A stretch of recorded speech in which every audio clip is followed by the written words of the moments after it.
Arapuá hoje é uma cidade bem desenvolvida. E nós estamos em pleno emprego. Eu digo que o principal desafio da gente, não só de Arapuá, mas de todas as cidades menores, é conciliar a questão da saúde, principalmente no que tange a média e alta complexidade, né? A baixa complexidade é a obrigação dos municípios, mas a média complexidade, as cirurgias ortopédicas, as cirurgias eletivas, é de responsabilidade do Estado. O Estado falha. E nós precisamos que o governo estadual olhe com mais carinho para o Alto Paranaíba. Os municípios de pequeno porte vão sofrer muito com a reforma tributária. Se você cai a arrecadação, você também diminui a qualidade do serviço prestado. Eu acho fundamental que os prefeitos, governadores pensem as suas gestões além dos 4 anos, não pensando no reeleição. O prefeito, o governador hoje que não foca em gestão de resultados, está fora da política. Os principais nomes do cenário político passam por aqui. Café com Política.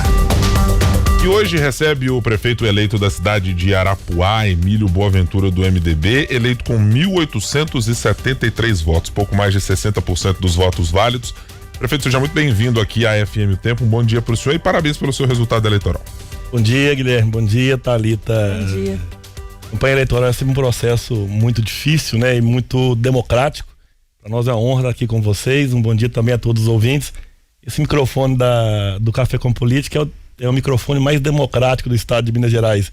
Já passou por aqui presidente da República, governador do estado, prefeito de capital, prefeito de cidade menores. Então, para nós, isso aí é uma representatividade muito grande da democracia. Muito obrigado pelo convite. E esse é o nosso objetivo, viu, prefeito? Dar espaço. A gente tem feito isso, né, Guilherme, nessas últimas semanas, recebendo prefeitos eleitos das cidades da região metropolitana, reeleitos, cidades também que representam outros trechos de Minas Gerais, como o senhor, por exemplo, que está ali, numa região situada entre o Triângulo Mineiro e o Alto Paranaíba. E aí eu já puxo perguntando, qual que é o principal desafio para um prefeito que tem uma cidade com pouco mais de 3 mil habitantes nas mãos hoje? Thalita, a cidade menor, o foco maior da gente é proporcionar qualidade de vida à população, né? E aí o prefeito de cidade pequena tem que carregar vários pratos com um recurso muito menor, né? Eu digo que o principal desafio da gente, não só de Arapuá, mas de todas as cidades menores, é conciliar a questão da saúde, principalmente no que tange a média e alta complexidade, né?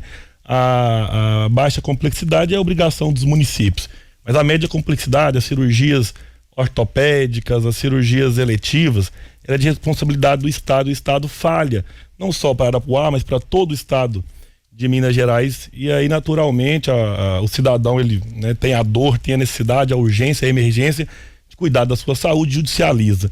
Essas questões sempre recaem no município, porque é o ente mais perto do cidadão. Então bate na porta do prefeito essas dificuldades, o prefeito tem que atender. Então eu digo que o maior desafio para prefeito de cidade pequena é a judicialização da saúde. E judicialização inevitavelmente vai cair num ponto em que todos os prefeitos, quase todos, podem reclamar da falta de recurso para fazer exatamente essa composição. Quando há uma decisão judicial, cumpra-se e tire-se recurso, sabe-se lá de onde, muitas vezes, a prefeitura. Como é que funciona no caso de Arapuá? A grande parte da arrecadação vem do Fundo de Participação dos Municípios, é uma arrecadação própria, é do repasse de ICMS. Como é que é um pouco da composição fiscal do município? Guilherme, Arapuá, como a maioria dos municípios de pequeno porte, sobrevive praticamente de 2 grandes recursos, que é o Fundo de Participação dos Municípios, o FPM, e o ICMS, né? Arapuá, em especial, tem uma indústria de laticínios, né? Grande empregadora, que a nível internacional, inclusive. Então, tem uma colaboração maior, um pouco maior no ICMS. Então, é um desafio para os municípios de pequeno porte também organizar essa questão da receita e da arrecadação. E aí eu alerto os prefeitos eleitos neste mandato quanto à questão da reforma tributária. Os municípios de pequeno porte vão sofrer muito com a reforma tributária, porque o critério maior é população, né? E aí a gente pode destoar em 2 problemas. Se o critério é população e a tributação é no consumo, a gente deixa de beneficiar, por exemplo, as cidades que conseguem trazer empreendimentos como indústrias, empresas geradoras de emprego. A empresa, quando vem, traz, lógico, o desenvolvimento econômico, mas traz também alguns problemas sociais, como moradia, creche, escola, saúde, educação. Emprego. E aí, se você traz, se a tributação vai ser no consumo, você não aumenta a sua arrecadação pela nova empresa no seu município. Então isso pode trazer um problema nacional de estagnação e desenvolvimento econômico.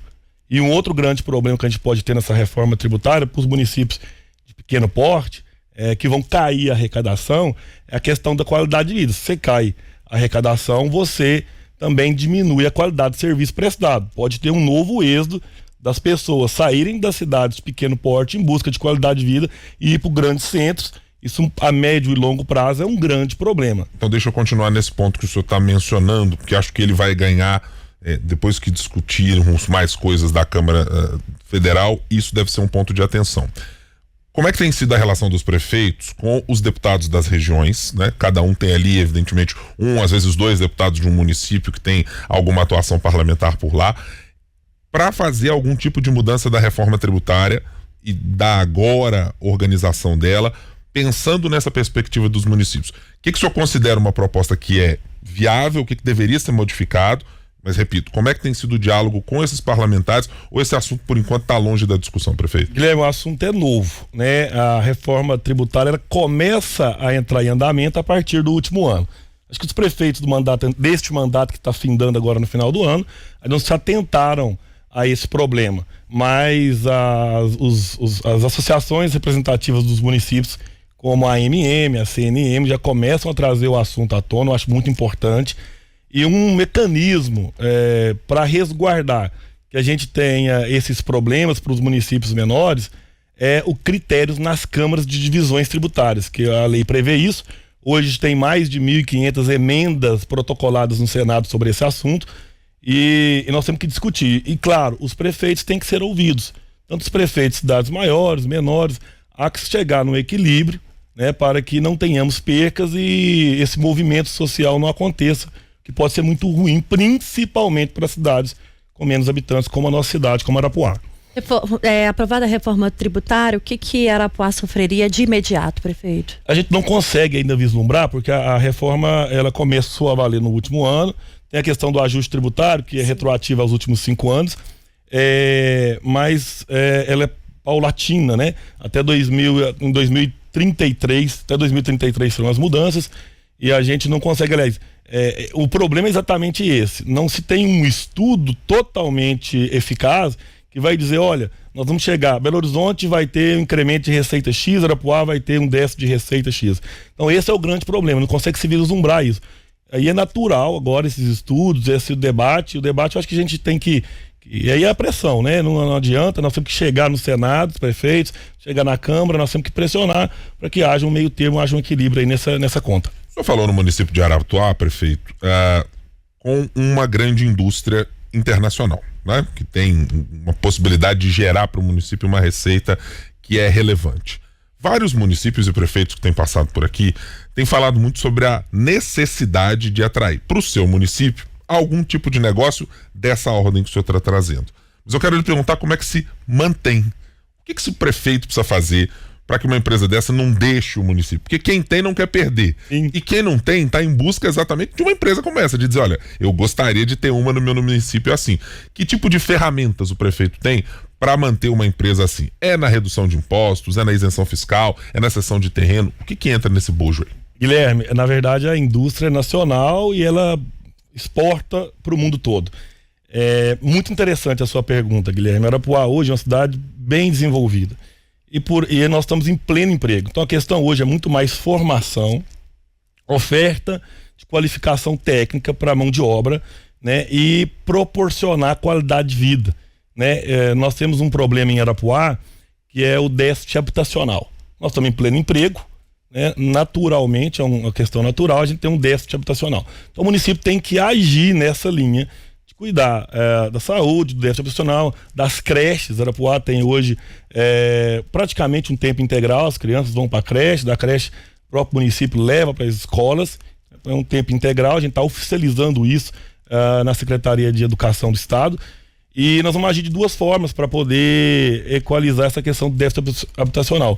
Uma, evidentemente, é buscando, junto ao governo federal, um programa habitacional social, né? E uma outra linha é trazendo a regularização fundiária para casa, para os munícipes, no caso, as escrituras. é que você proporciona ali financiamento habitacional, tanto para casas novas como para reformas, enfim. E aí, naturalmente, você vai ter um equilíbrio no preço do aluguel, você traz qualidade de vida, atrai mais pessoas para a cidade para atender a demanda de mão de obra da indústria e de outros setores. A regularização fundiária passa por isso que o senhor falou, inclusive, de ter acesso à escritura, né? Uma sensação da população de que, de fato, aquele imóvel pertence àquela pessoa que, às vezes, mora por décadas, né, prefeito, numa mesma casa. Isso também faz parte do cuidar da população? Perfeito, Thalita. Não é só o documento, né? É o sentimento de pertencimento. As pessoas, que é né, através de um programa chamado REURB, né? As pessoas têm dignidade de ter o documento da sua residência em posse. Com isso tem muitos benefícios, mas o principal é a dignidade humana, né? É o sentimento de pertencimento da sua propriedade, daquela casinha que o cidadão lutou a vida toda para adquirir. Prefeito, o senhor tem uma proposta que está apresentada lá no seu plano de governo, aprovado agora pela população de Arapuá, que me chama muita atenção porque ela destoa muitas vezes do que boa parte dos municípios brasileiros faz. O senhor tem um plano chamado Arapuá 2050, que prevê a criação de alguma coisa mirando o futuro do município. Eu queria que o senhor contasse exatamente que ideia é essa, em que eixos ela está assentada. O senhor está pensando no Arapuá 2050 sobre saúde, sobre educação, sobre ocupação de território, sobre emprego. O que é que trata isso? Guilherme, o maior desafio de um gestor público é conciliar gestão e política. E para isso nós temos que focar mais em gestão. O prefeito, o governador hoje, que não foca em gestão de resultados, está fora da política. Para isso nós precisamos pensar nossa Arapuá além dos 4 anos do nosso mandato. Isso não quer dizer um projeto de poder, um projeto de reeleição. Quer dizer um projeto que vai planejar a cidade e aí os próximos gestores, seja eles quem for, que deem continuidade, principalmente na questão de infraestrutura, que são investimentos de médio e longo prazo. Aí nós estamos falando de uma organização, embora uma cidade pequena, de uma organização do trânsito, de uma organização do crescimento geográfico da cidade. Nós estamos falando de uma educação voltada numa mudança cultural da população, né? Porque quando você investe em educação, levando principalmente para o lado cultural, você vai ter um resultado de médio prazo. Então, eu acho fundamental que os prefeitos, governadores pensem as suas gestões além dos 4 anos, não pensando na reeleição, mas pensando em deixar um legado para o futuro das pessoas ali da nossa cidade. E como é que você faz isso, prefeito? Tem que trazer uma consultoria? Tem que fazer com quadros próprios? Porque eu imagino que haja uma combinação entre entender o que é o município e muitas vezes quem é de Arapuá tem exatamente essa noção, mas também é preciso de encontrar qualificação técnica para pensar coisas de longo prazo, porque o meio ambiente está mudando, o clima está mudando, o jeito de ter emprego está mudando, a relação das pessoas com o trabalho, a formalidade também está mudando. Como é que se planeja isso? Guilherme, a questão da mão de obra técnica, dos especialistas no assunto, sempre muito importante, né? A gente não faz nada no achômetro, faz com dados, com informações, com estudos, com especialistas. Essa parte sim, mas nós temos também que combinar com o povo. A vontade do povo sempre tem que prevalecer. O político hoje que está fora, que perde a noção de povo, também está fora. E é evidente que a gente está sempre no meio, dialogando, conversando, ouvindo as demandas. Claro que a gente tem uma noção e está sempre na campanha, é muito importante para isso. Na campanha você ouve críticas, sugestões, o que está dando certo, elogios. E a campanha de cidade pequena, ela é porta a porta, dentro de casa, no cafezinho mesmo. A gente ouve isso. E é uma questão interessante, Thalita, que a gente na campanha vai no íntimo da pessoa, lá dentro da sala, da cozinha da pessoa. E às vezes tem muitos relatos que nos emocionam. E a gente fez isso muito bem e tem muita noção, mas tem que combinar com o povo, tem que ouvir, tem que sentar. Uma grande demanda do Arapuá para o futuro é o trânsito, né? Arapuá é uma cidade maravilhosa, muito pequenininha, mas tem uma entrada só, que geograficamente ela tem um platô, ela desce, tem um platô plano, desce um pouco e subiu de todos os lados. É muito interessante a parte geográfica da cidade. E por ter essa condição, ela tem uma chegada só. É só um lugar que é plano para chegada, que na verdade não é plano, mas deu uma descida, mas é que era geograficamente viável ali. E nós temos que planejar essa próxima via, né? O crescimento inclusive das empresas, né, uma área industrial, talvez não executemos neste mandato, mas já deixamos viabilizado, por exemplo, o terreno, o projeto. Né, a gente tem que ter resultado, Guilherme. Política hoje é gestão de resultados. Essa questão geográfica é interessante, mas traz algumas preocupações. Eu vou falar primeiro sobre a questão das BRs que cortam as cidades de Minas e que talvez tenha sido um dos pontos mais discutidos pelos deputados que representam cada região com o governo do estado. Arapuá hoje se chega pela 352, é isso? E um ponto crítico em relação à má qualidade desse trecho.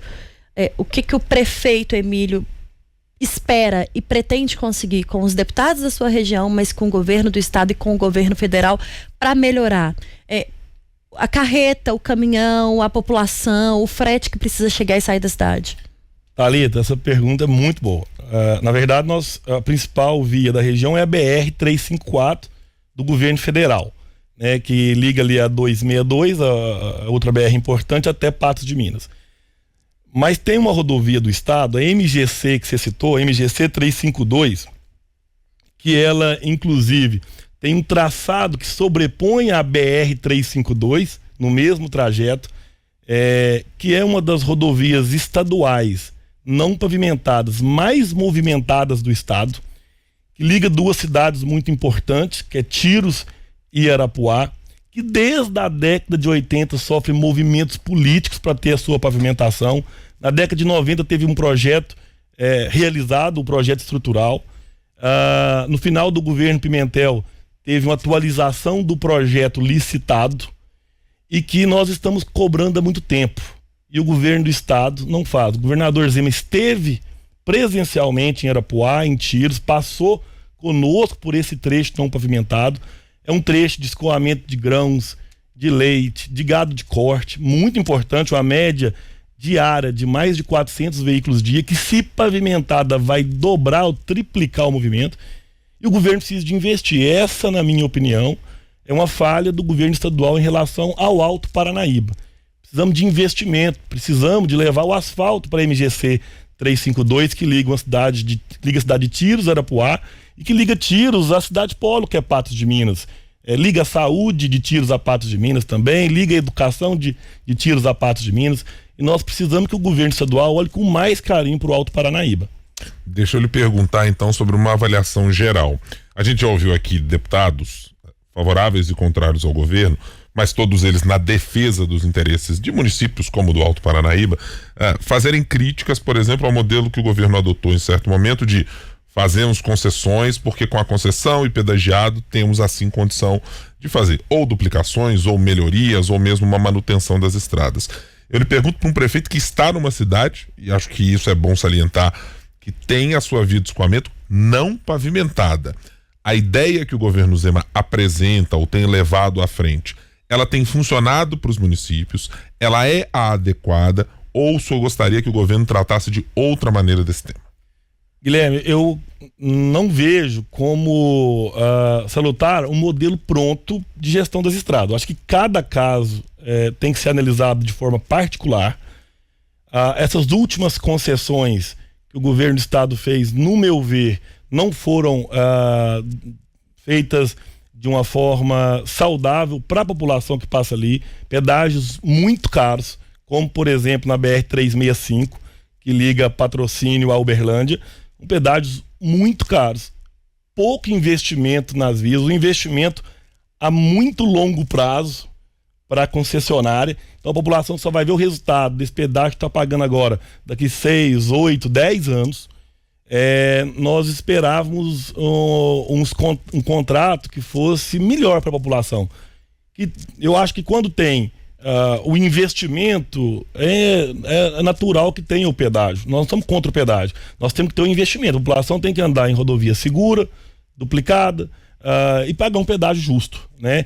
Então, de uma forma geral, esses últimos contratos foram mal feitos, mas a gente não pode trabalhar e pensar que o pedágio é um problema, né? A gente tem que torcer para que as próximas concessões sejam feitas com mais justiça. Uma outra questão, da questão geográfica que a gente falava, prefeito, é em relação a chuvas e enchentes, né? Quando a gente tem uma cidade geograficamente como essa que o senhor cita, a gente precisa preocupar. E nós vivemos um período de seca muito preocupante, principalmente para quem vive da agricultura, que representa boa parte de Minas Gerais. Mas aí chega o período de chuva que tem impactado já as cidades e os seus planejamentos. É o caso de Arapuá? É o caso de Arapuá, Thalita. Nós sofremos nos últimos anos com as chuvas e também por a falta de investimento, que nós falamos, que é para pensar a cidade para muito tempo à frente, com a questão da rede pluvial da cidade. Então, por causa dessa questão geográfica da cidade, nós tivemos chuvas que estragaram casas, as ruas. E agora foi feito um investimento inicial para poder fazer a rede pluvial. Nós temos isso, claro, no nosso plano de governo também, de investir. E aí que está o negócio, né? Que obra debaixo da terra não dá voto. Por isso que nós temos que pensar numa gestão de resultados. E os gestores têm que estar habituados que o clima mudou, né? Tanto as secas como as chuvas agora tem um outro patamar. Nós temos que preparar isso. Como? Com responsabilidade ambiental, né? Cuidando das nascentes, cuidando dos córregos, cuidando do reflorestamento de árvores. Nós temos esse interesse, está no nosso plano de governo e aí vai também com o encontro de pensar a cidade em mais de 4 anos, pensar nos próximos 20, 30, 40 anos. O atendimento sanitário da cidade e de esgotamento é feito pela Copasa? Guilherme, não é. Hoje não é. A cidade tem o SAAI, que é um sistema próprio de cuidado. É recente a implantação do SAAI. Nós tínhamos falta de água na cidade até 2018, 2019, hoje está resolvida essa questão da oferta de água tratada nas casas, mas temos um outro problema bastante difícil, que é a questão do tratamento do esgoto. Eu lhe perguntei isso exatamente para entender, porque isso está na sua proposta de governo, prefeito. O senhor fala da construção de uma estação de tratamento de esgoto. É tudo com recurso próprio, a prefeitura tem condições de fazer isso, vai ser com esta SAAI que o senhor mencionou. Através de contrapartida. Contrapartida, é uma parceria público-privada, como é que o senhor desenhou isso para o município? Município nenhum no estado de Minas Gerais, talvez no Brasil, consiga fazer um investimento de tratamento de esgoto com recurso próprio. Então nós tínhamos no passado aí investimentos altos da Funasa em relação à questão sanitária, e nós precisamos de ter o apoio, seja do governo do estado, seja do governo federal, para conseguir para realizar a construção de uma estação de tratamento de esgoto. Nós vamos atrás desses recursos, né? Aí entre as parcerias com os deputados estaduais, deputados federais, com os ministros, e é importante o governo federal, que essa responsabilidade maior é do governo federal, que o governo federal tenha políticas públicas para saneamento básico a nível nacional. Hoje os recursos estão muito restritos, mas nós temos que desenvolver o projeto e buscar esse recurso. Claro, buscar alternativas do ponto de vista da engenharia, né? Há projetos hoje mais baratos do que se faziam há 10 anos atrás, mas nós precisamos muito do governo federal para resolver essa questão do saneamento básico em Arapuá. O senhor citou que a cidade sofria com a falta de água até ali meados de 2018, nesta época. Resolveu essa situação? A Copasa hoje deixa a desejar em muitos pontos do estado. A Copasa é um problema na maioria do estado. Eu mesmo não tenho coragem de levar a Copasa para Arapuá.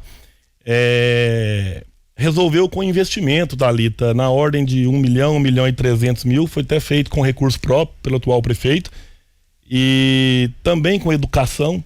É outra questão, que é a mudança cultural, né? Então se investiu em várias políticas de educação da população em torno do consumo da água, que foi bastante providencial. Hoje Arapuá tem água 24 horas através da construção da nova adutora, uma nova captação de água. Tínhamos uma represa e hoje captou no outro córrego, no córrego do Bebedouro.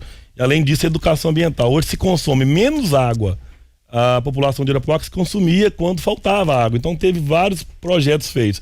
E a educação ambiental vem muito também com a questão do pagamento proporcional ao consumo, que é elementar. São os hidrômetros, né? A cobrança de forma justa. Nós estamos conversando com o prefeito de Arapuá, Emílio Boaventura, do MDB. No Café com Política. No Café com Política. Hora do bate-pronto. Prefeito, é aquele momento que a gente faz perguntas curtas e respostas na mesma medida. Combinados? Combinados. Então vamos lá. Parceria público-privada. O que é possível ser levado para Arapuá? Precisamos aumentar o relacionamento da indústria que existe em Arapuá com o município, com a sociedade, através de parceria, cuidado de praças, através de investimento em educação e qualificação de mão de obra. Qual Arapuá o prefeito Emílio quer mostrar para o resto de Minas Gerais e para o Brasil? um Arapuá, que é a menor e melhor cidade do Alto Paranaíba, que recebe muito bem todos os visitantes que lá vão. Valorização dos servidores da cidade de Arapuá. Como fazer isso? Importante, Guilherme, serviço público depende do servidor público. A gente faz isso ouvindo, remunerando, treinando e cuidando. O governo de Minas numa nota de 0 a 10. Nota 8, Thalita. Nós conversamos com o prefeito da cidade de Arapuá, eleito com 1.873 votos. Guilherme. Emílio Boaventura. Muito obrigado, prefeito, por estar conosco aqui no Café com Política e, claro, nosso desejo de sucesso no município. Obrigado, Guilherme.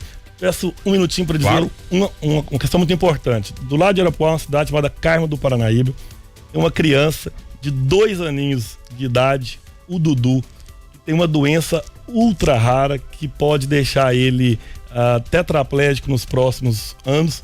Para isso a gente pede o primeiro caso diagnosticado no país. E a gente pede a todos para que entre no @CuraParaDudu, para que conheça o diagnóstico dele e veja as formas de ajudar essa criança a ter uma qualidade de vida no futuro. Muito obrigado pelo espaço, Thalita, Guilherme, estamos sempre à disposição para voltar. Grande abraço ao nosso povo de Arapuá. Obrigada, viu, prefeito? O espaço está aberto e obrigada pelo respeito com o nosso trabalho, é muito importante. A gente ficou muito feliz aqui de recebê-lo, assim como temos recebido, como eu disse no começo, outros prefeitos. Mas saber que um prefeito se dispõe a sair de uma cidade que não é tão perto, mas que é tão importante para o estado, para estar aqui com a gente numa manhã, ao vivo, no Café com Política, mostra que a gente está conseguindo alcançar aquilo que a gente se propõe todos os dias. Então, obrigada, viu, prefeito, pelo respeito de sempre, e o espaço está aberto para o senhor aqui. E isso, prefeito, essa campanha mencionada pelo senhor também está lá no nosso portal. É só o nosso ouvinte, você que quiser acompanhar, entre lá no portal otempo.com.br, reportagem da Isabela Abalém, conheça Dudu. Aí você pode ir lá na busca, conheça Dudu, e assim você vai encontrar todas as informações para ajudar nessa arrecadação da família mencionada aqui pelo prefeito Emílio. Como não respeitar a imprensa do nosso país? Olha para você ver, Guilherme. Obrigado mais uma vez. Nós que agradecemos, prefeito.